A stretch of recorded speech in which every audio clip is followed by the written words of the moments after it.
as a youth, you actually picked up quite a few instruments. Is flute one of them?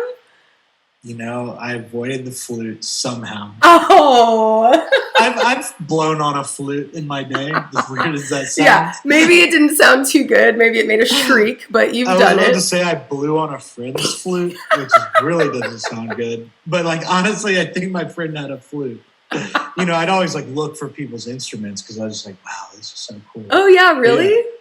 Yeah. That's cool.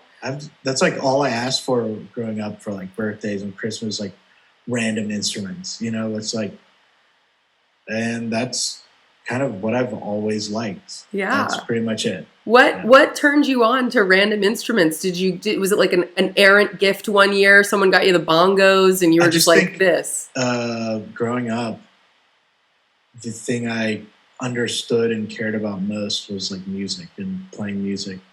And it's just been like a natural thing for me my whole life. Like, not trying to brag. I don't know what the fuck key I'm in. I don't know what chord I'm playing. I don't know what's going on from like a theory aspect. I can just like hear what to do and like what needs to happen. Yeah. And like it helps. I can't imagine people who have gotten to like an incredible part in their like music production career that had to like teach themselves theory and all that. That just is beyond me. Yeah. That's a whole foundation you have to it's learn. A lot. It's like a language. It's literally like learning a language. Yeah. Yeah. But not to downplay your natural talents, but I feel that there are more electronic music producers who kind of come to it from this backdoor accidental, like, look, sure. I don't know about the circle of fifths, but like, we're out here. Oh, I'm sure that's the majority. Yeah. I would think, because you have to, beyond that, you have to teach yourself these complicated softwares and plugins. And well, that's the other thing too. Talk about 2 different languages, because now you're exactly. Like, my God, you're a computer wizard. If I didn't have the first one, no fucking way I'd do this. Like, I'm sorry, I would not get over the barrier. I just like, well, that's something I'll never be able to do. And I was like, well, I can't. I know to like play the piano just from like kind of fucking around with it, and like I hear things in my head. So that was like, okay, I can figure out a software and then get over the hump. If I just like was staring at keys and I had no idea what's going on, nope. I'd be sitting at a desk, 9 to 5, house, selling software, you know? Well, you led me to a couple things there. My brain just went in like 3 directions, but go. I want to hear about the odd instruments you collected as a child. Name off for me some of these fun goodies that you got from people via birthdays and... Oh, God. Jeez, I don't even know what they're called, but like my like eclectic aunts and everything would just like get me random shit. Yes. Was your family musical? Also, how many aunts do you have? I love that you have eclectic aunts. Yeah, I have a bushel of aunts. Yeah. No, I legitimately have one aunt. Oh, okay.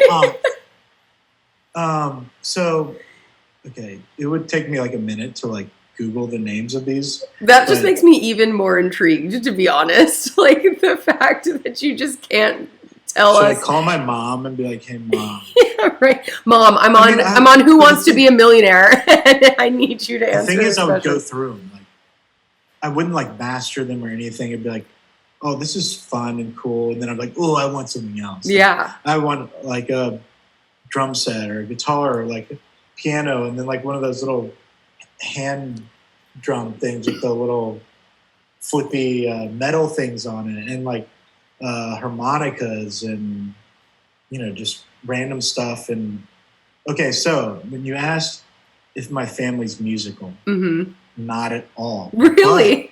But there is one. So my mom's dad, a little sad, left them when she was like 6 to become a nomadic like music homeless guy that just travels around and like lives in campsites and makes his own little washboards and instruments, and wow, was just like, I'm out. And he, I've seen him maybe 20 times in my life. But he... Like on the street playing music, or he actually came to participate in a family event? He would show up to shit. Okay, sometimes. Yeah, that's good. That's good. Yeah. Because that would be a crazy way to be like, hey, Grandpa, here's $5. Like some homeless guy heckling me, like, get the fuck away from me, man. It's like, I'm your grandfather. Yeah, you're like, yeah, I've seen this movie. Yeah, all right, man. No, but, he's the music guy, apparently. Wow. So, in a couple weeks here, I'm gonna hit the road. Pack up a little. You should, like an old hobo style. Yeah. Put maybe some dirt on your face, and I need to grow my beard out like mega long. But he actually gave me a box maybe 5 years ago with like all of his handmade instruments. So, like, wow. Garden gloves with little cymbals. Not even cymbals. They were beer bottle caps glued to them, so he could like play the washboard. Wow. Yeah. That's crazy. I have to say, listen, we don't condone leaving your family when your children are young, but right. That's not our message here. But actually, I do find that absolutely fascinating, and I'm a little jealous because when I was a kid, I totally thought it would be so cool to like run away and be a busker. Not because I didn't want to be at home. Like I didn't have a terrible home life, but I was just like, I don't know. Seemed romantic. Yeah. And like your grandpa went for it. No, he said, fuck that. I'm doing this shit. Yeah. That is amazing. Do you have any sort of contact with Grandpa Busker at this point? Is he aware that you're living the dream? He probably doesn't. Me explaining to him what the dream is. Right. I make robot. Well, he might get. I make robot noises with my computer. Gramps. He's like, "Where's the washboard? I don't understand how." I make everything with that washboard. I just distort it real nice. I make kick drums, synths. Yeah, he really inspired me. Because I heard you started to produce electronic music only because you first went to a guitar center, asked for a Spanish guitar, and then decided to change your mind. You got it. It was another instrument. Yes. I was drunk with my uncle and my mom, and he was like, "Melissa, his guitar sucks." Like he was trying to play it, and like it was all rusted out. When they're like, "Well, I'll give him some money to go buy a guitar." Like he's a great musician, so I went there. Because they've of course watched you progress all through your life, and I'd been good at a lot of instruments, but not great at any of them. Yes. So I was like, Spanish guitar. That's gonna be my shit. Absolutely. Because that's easy. It. That's like right. So I went to Guitar Center, picked out a good one, got home, played it for like an hour or two. I was like, fuck this. I returned it the next day and got like the shittiest speakers I could get, like a little MIDI keyboard, like just the bare bone basic EDM stuff you can get. Did you just go there and you were like, I'd like the EDM package, please? Yes, actually. He's like I was like, please, I don't know. I haven't looked up anything. I just showed up. Just give me the cheapest shit you have.